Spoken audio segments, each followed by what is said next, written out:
Precious cried as her father led her through the gates of the Seventh-day Adventist boarding school in Uganda. "Dad, it seems we are lost," she said. "This is not the famous school we have always heard of. Let's ask for directions. Maybe the woman coming toward us can help."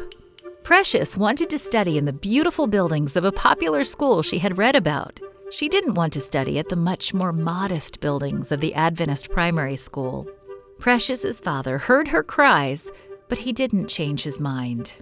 "It's not the magnificence of the buildings, but the excellence of the education that matters, my daughter," he said softly in her ear. Precious bit her tongue. She decided to be quiet, but her face showed her unhappiness as her father enrolled her in classes at the school. She would live in the school dormitory and eat at the school cafeteria.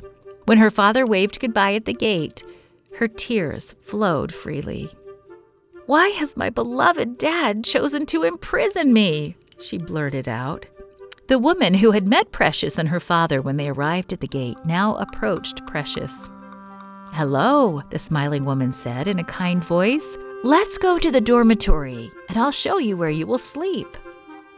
Precious sadly followed as the woman carried her suitcase to the dormitory. That evening, her heart sank further when she saw children lining up outside an old building. She wondered what was happening until she saw the children carrying plates of food. She realized that this was the school cafeteria.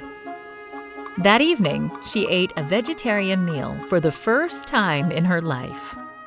Later, Precious heard a bell ringing and saw children running joyfully to the campus chapel for evening worship. She decided to return to the dormitory to rest. But when she reached the dormitory, she found that the doors were locked. She returned to the chapel and stood outside, unsure about what to do. "Come, let's enter the house of the Lord," the same smiling woman said.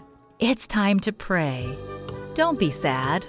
The woman spoke so kindly, Precious felt loved, and she entered the chapel. Inside, she heard little children singing in harmony. She had never heard such beautiful music before. After the children sang, someone stood up and spoke about Jesus. Her sadness quickly went away after hearing the singing and the worship talk. "At least I will enjoy this part of the school," she thought.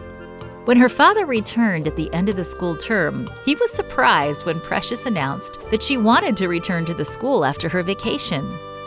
She said she didn't want to miss seeing the kind teachers who began every lesson with prayer and a Bible text.